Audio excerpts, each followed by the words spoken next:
శ్రీ గురుభ్యో నమః. నేను మీ ఉళ్ళగంటి హనుమత్ శర్మను. మరి ముందుగా ఇప్పుడు ప్రస్తుతం అందరికీ కూడా ఆలోచనలో ఉన్నది, చాలామంది ఆలోచనలో మెదులుతుంది ఏమిటంటే ఈ యొక్క షష్టగ్రహ కూటమి. ఈ షష్టగ్రహ కూటమి ఎప్పుడు ఏర్పడుతుంది, మరి వాటి వల్ల ఈ యొక్క మేషరాశి నుంచి మీనరాశి వారి వరకు వారి యొక్క ఫలితాలు, అంటే వాటి వల్ల వచ్చేటువంటి ఇబ్బందులు ఏమిటి, ఏ విధంగా ఉన్నాయో మనం తెలుసుకుందామండి. ఈ యొక్క షష్టగ్రహ కూటమి వచ్చేసేసి మనకి మార్చి 30వ తారీఖు 2025 అంటే మనకి ఉగాది రోజు నాడు, శ్రీ విశ్వావసు నామ సంవత్సరం రోజు నాడు మనకి ఈ యొక్క మీనరాశిలో షష్టగ్రహ కూటమి అనేది ఏర్పడుతుందండి. ఈ యొక్క షష్టగ్రహ కూటమిలో వచ్చేసి ముందుగా మరి ఈ యొక్క రవి, అదేవిధంగా అంటే సూర్యుడు, చంద్రుడు, శుక్రుడు, రాహువు, బుధుడు, మరియు ఈ యొక్క మీనరాశిలో షష్టగ్రహ కూటమి అనేది ఏర్పడుతుందండి. ఈ యొక్క షష్టగ్రహ కూటమిలో వచ్చేసేసి సూర్యుడు, చంద్రుడు, మరి శనీశ్వరుడు, రాహువు, బుధుడు, మరియు ఈ యొక్క మీనరాశిలో షష్టగ్రహ కూటమి ఏర్పడుతుంది. ఈ షష్టగ్రహ కూటమిలో వచ్చేసేసి ముందుగా సూర్యుడు, చంద్రుడు, బుధుడు, శుక్రుడు, శని, రాహువు కూడా అందరూ కలిపి ఈ యొక్క మీనరాశిలో వారు వస్తున్నారు. ఆ సమయంలో మరి యావత్తు ప్రపంచంలో కూడా కొన్ని చిన్న చిన్న ఇబ్బందులతో కూడుకున్న వాతావరణంగా కూడా నిలిచిందని చెప్పాలి. ముఖ్యంగా సూర్యుడు వచ్చేసేసి రాజకీయాలు, బాగా గుర్తుంచుకోండి, రాజకీయ ఆధిపత్యానికి కొన్ని దేశాలు యుద్ధాలు ప్రకటించడం కానీ, అదేవిధంగా కొన్ని రాజకీయవేత్తలు కూడా వారి యొక్క ఎత్తుగడలు అనేవి తీసుకొని రాజకీయ హోదా పొందడానికి అని చెప్పేసి వారు ఉంటారండి. అదేవిధంగా చంద్రుడు వచ్చేసి మనస్కారకుడు కాబట్టి కొంచెం మానసికంగా కూడా చాలామందికి, అంటే కొన్ని విషయాలు చెప్పుకోలేని విషయాలలో కూడా చాలామంది కూడా మానసికంగా కూడా చాలా ఇబ్బంది పడుతూ ఉంటారు. అదేవిధంగా బుధుడు కూడా బుద్ధిహీనుడు అవ్వడంతో కొంచెం ఈ యొక్క బుధుడికి మెయిన్కి సంబంధించి ఏమిటంటే ఏ ఆలోచన, అంటే ఏ యొక్క డిసిషన్ తీసుకోవాలన్నా కూడా 1కి 10 సార్లు ఆలోచించుకొని కొన్ని నిర్ణయాలు తీసుకోవడం వల్ల, అదేవిధంగా కొన్ని తప్పుడు నిర్ణయాలు తీసుకోవడం, వీటి వల్ల కొన్ని ఇబ్బందులు వచ్చే అవకాశాలు ఎక్కువగా ఉన్నాయి. అదేవిధంగా శుక్రుడు వచ్చేసి మరి భార్యాభర్తల మధ్య అన్యోన్యత తక్కువ అయిపోవడం, అదేవిధంగా సంఘంలో కొంతమంది ఉన్నటువంటి వారి యొక్క మరి ఉన్నటువంటి కొంతమంది కొన్ని ఇబ్బందులు ఎదుర్కోవడం అనేది కూడా జరుగుతుందండి. శనీశ్వరుడు బాగా గుర్తుంచుకోండి, కాలక్రమేణా ఈ యొక్క యుద్ధాలకు చాలా ముఖ్యకారకుడు. ఇప్పుడు దేశాల్లో కొన్ని యుద్ధాలు జరుగుతున్నాయి. అదేవిధంగా మరికొన్ని దేశాలతో ఇంకా యుద్ధాలు జరిగే అవకాశాలు అంటే ఎక్కువగా ఉన్నాయి. అంటే యుద్ధ వాతావరణం అనేది కూడా కొంచెం ఎక్కువగా కనిపిస్తుందండి. రాహువు అదేవిధంగా ఆరోగ్య రీత్యా చాలా ఇబ్బందులు గురి చేసే అవకాశాలు ఎక్కువగా ఉన్నాయి. అంటే అంతకుముందు 2019వ సంవత్సరంలో మనకి ఈ యొక్క కరోనా వైరస్ అనేది ఏ విధంగా అయితే వచ్చిందో, ఇప్పుడు అదేవిధంగా ఈ యొక్క మరి 2025వ సంవత్సరంలో ఈ యొక్క పంచగ్రహ కూటమి, ఈ యొక్క 2025వ సంవత్సరంలో మార్చి 30వ తారీఖు నాడు మనకి షష్టగ్రహ కూటమి ఏర్పడడం వల్ల ఇప్పుడు మనం వింటున్నాము ఈ యొక్క చైనా వల్ల మరొక వైరస్ అనేది వ్యాప్తి చెందుతుంది అని. దానివల్ల కూడా కొంచెం చిన్న చిన్న ఇబ్బందులు ఉండే అవకాశాలు ఎక్కువగా కనిపిస్తున్నాయి. కాబట్టి ఈ యొక్క షష్టగ్రహ కూటమి అనేది చాలామందికి చాలా విధాలుగా కొంచెం నష్టాన్ని చేకూర్చే అవకాశాలు అనేవి కూడా చాలా ఎక్కువగా కనిపిస్తున్నాయండి. ఇక ముందుగా మనం ఆదిత్యాది నవగ్రహాలలో, అంటే ముఖ్యంగా చెప్పాలి అంటే ఈ యొక్క ఆదిత్య నవగ్రహ ప్రభావం అనేది ఈ యొక్క 12 రాశుల పైన, అంటే ఈ యొక్క షష్టగ్రహ కూటమి ఏర్పడడం వల్ల ఈ యొక్క 12 గ్రహాలపైన వాటి యొక్క ఫలితాలు ఏ విధంగా ఉన్నాయో తెలుసుకుందామండి. ఈ షష్టగ్రహ కూటమి వల్ల ఏర్పడడం వల్ల మరి ఈ యొక్క కర్కాటక రాశి వారి యొక్క ఫలితాలు ఏ విధంగా ఉన్నాయో తెలుసుకుందామండి. ఈ షష్టగ్రహ కూటమి మనకి మీనరాశిలో అవడం వల్ల మనకి కర్కాటక రాశి నుంచి మీనరాశి వారికి మరి ఈ యొక్క 9వ స్థానంలో, 9వ స్థానంలో వీరికి మరి కూటమి ఏర్పడుతుంది. దానివల్ల ఈ యొక్క షష్టగ్రహ కూటమిలో ఉన్నటువంటి ముందుగా మొన్నటిదాకా కూడా 8వ స్థానంలో ఈ యొక్క కర్కాటక రాశి వారికి శనీశ్వరుడు ఉన్నాడు.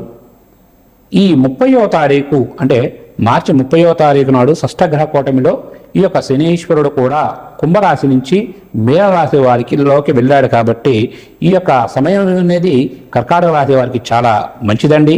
ముఖ్యంగా వీరికి ఈ కర్కాటక రాశి ఈ యొక్క షష్టగ్రహ కూటమి వల్ల కర్కాటక రాశి వారికి మిశ్రమ ఫలితాలుగా గోచరిస్తున్నాయి.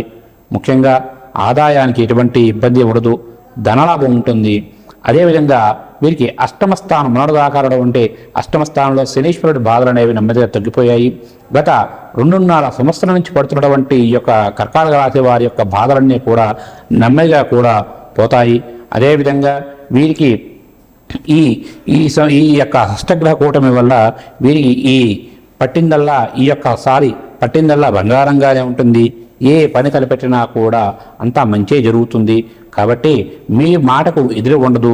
గతంలో కొన్ని ఇబ్బందులు పడ్డా అటువంటి ఇబ్బందులన్నీ కూడా నెమ్మదిగా పూర్తయిపోయి మీరు అనుకున్న విధంగా కూడా ఈ యొక్క విజయ తీరాలకు చేరే అవకాశాలు చాలా ఎక్కువగా కనిపిస్తున్నాయి. ఏ పని అనుకున్నా కూడా ముఖ్యంగా విద్యార్థులకు కూడా చాలా మంచి శుభపరిణామంగా చెప్పవచ్చు. అదేవిధంగా భార్యాభర్తల మధ్య మంచి సఖ్యత ఉంటుంది. అదేవిధంగా సంతాన రీత్యా చాలా మంచి విషయాలు వినే అవకాశాలు ఎక్కువగా కనిపిస్తున్నాయి ఈ యొక్క కర్కాటక రాశి వారికి. ఇక కర్కాటక రాశి వారు వారు చేసుకోవాల్సినటువంటి పరిహారం వచ్చేసి ఇప్పటి వరకు కూడా వీరికి ఏలినాటి శని ప్రభావం అధికంగా ఉండడంతో చాలా ఇబ్బందులు పడ్డారు. కాబట్టి ఇక ఈ యొక్క షష్టగ్రహ కూటమి ఏర్పడిన దగ్గర నుంచి అటువంటి ఏలినాటి శని దోషం కూడా వెళ్ళిపోయింది. కాబట్టి వీరు ముఖ్యంగా నవగ్రహ ఆరాధన బాగా గుర్తుంచుకోండి. ఆ యొక్క నవగ్రహాల్లో ఉన్న 9 గ్రహాలకు ఆ రోజున ఆరాధన చేసుకోండి.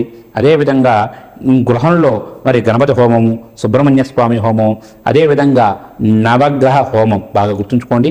గృహంలో నవగ్రహ హోమం చేసుకున్నా మంచిదే. లేదా కుదరని వాళ్ళు ఆలయంలో అయినా సరే మీకు తోచిన విధంగా కూడా ఈ యొక్క నవగ్రహ ఆరాధన లేదా ఏదైనా దేవాలయంలో హోమాది క్రతువులు కూడా చేసుకుంటే మీకు ఈ యొక్క షష్టగ్రహ కూటమి ప్రభావం వల్ల మీకు అంతా కూడా మంచి జరిగే అవకాశాలు ఎక్కువగా ఉన్నాయి. కాబట్టి కాకపోతే చిన్న చిన్న ఇబ్బందులు కనిపిస్తున్నాయి. కాబట్టి అందుకే ఈ యొక్క నవగ్రహ ఆరాధన ప్లస్ మీరు ఈ యొక్క గణపతి హోమం, నవగ్రహ హోమం, సుబ్రహ్మణ్య స్వామి వారి హోమం చేసుకోవడం వల్ల మీకు అంతా మంచి జరుగుతుందండి. శుభస్య శీఘ్రం ఉన్నాయి. కాబట్టి కొంచెం ఆరోగ్య విషయంలో చాలా జాగ్రత్తలు తీసుకుంటే చాలా మంచిదండి. కాకపోతే ఈ యొక్క షష్టగ్రహ కూటమి అనేది మనకి వచ్చేసి మార్చి 30వ తారీఖు ఏర్పడి తర్వాత ఏర్పడిన తర్వాత మీకు మే 15 తర్వాత మీ యొక్క షష్టగ్రహ కూటమి ప్రభావం అనేది కొంచెం తగ్గి ఆ తర్వాత కొన్ని మీకు మార్పులు వస్తాయండి. ముఖ్యంగా చెప్పాలి అంటే అన్ని సమస్యలు కూడా నెమ్మదిగా తగ్గుముఖం పడతాయి. కొన్ని విషయాల్లో ఆచిచూచి నిర్ణయాలు తీసుకోవడం వల్ల కొన్ని ఇబ్బందులు అయితే తప్పుతాయండి. కాకపోతే ఈ యొక్క వాహన ప్రమాదాలు కూడా అధికంగా కనిపిస్తున్నాయి. కాబట్టి ఎప్పుడైనా సరే మీ యొక్క ప్రయాణం చేసే సమయంలో తగు జాగ్రత్తగా ఉండండి. ముఖ్యంగా మీకు ఈ యొక్క షష్టగ్రహ కూటమిలో వచ్చేసి బుధుడు అంటే ఈ యొక్క ఏదైతే మిథున రాశికి అధిపతి అయినటువంటి బుధుడు కూడా అక్కడే ఉన్నాడు. కాబట్టి ఆ యొక్క కొంచెం ఆ యొక్క బుద్ధి కుశలత చాలా ముఖ్య అవసరము. ఎందుకంటే బుద్ధి మనం ఏదైనా ఒక ఆలోచన విధానాలు తీసుకునేటప్పుడు కొంచెం జాగ్రత్తగా ఉండాలి. ఎందుకంటే బుధుడు బుద్ధిహీనుడు అంటారు.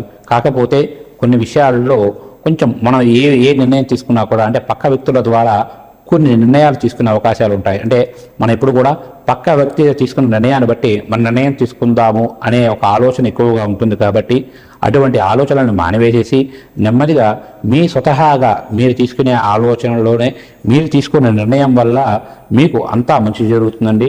ఇక వీరు ఈ యొక్క షష్టగ్రహ కూటమి ప్రభావం వీరు తగ్గించుకోవాలి అనుకుంటే ముఖ్యంగా వీరు చేయవలసింది ఏమిటయ్యా అంటే దుర్గాదేవికి బాగా గుర్తుంచుకోండి. దుర్గాదేవి అమ్మవారికి అర్చన కానీ కుంకుమార్చన కానీ లేదా ఈ యొక్క హోమాది క్రతువులు అంటే దుర్గా హోమం కానీ చండీ హోమం కానీ చేసుకోవడము, లేదా లక్ష్మీ సహిత గణపతి హోమం అంటే లక్ష్మీ గణపతి హోమం చేసుకుంటే మీకు చాలా మంచి జరిగే అవకాశాలు ఎక్కువ ఉన్నాయి. కొన్ని విషయాల్లో దుర్గా అమ్మవారికి పూజ చేయడం వల్ల శత్రువుల వల్ల అంటే కొంతమంది మనకు తెలియనటువంటి బయట వ్యక్తుల వల్ల వచ్చే కొన్ని ఇబ్బందులు అయితే తిరిగిపోతాయి.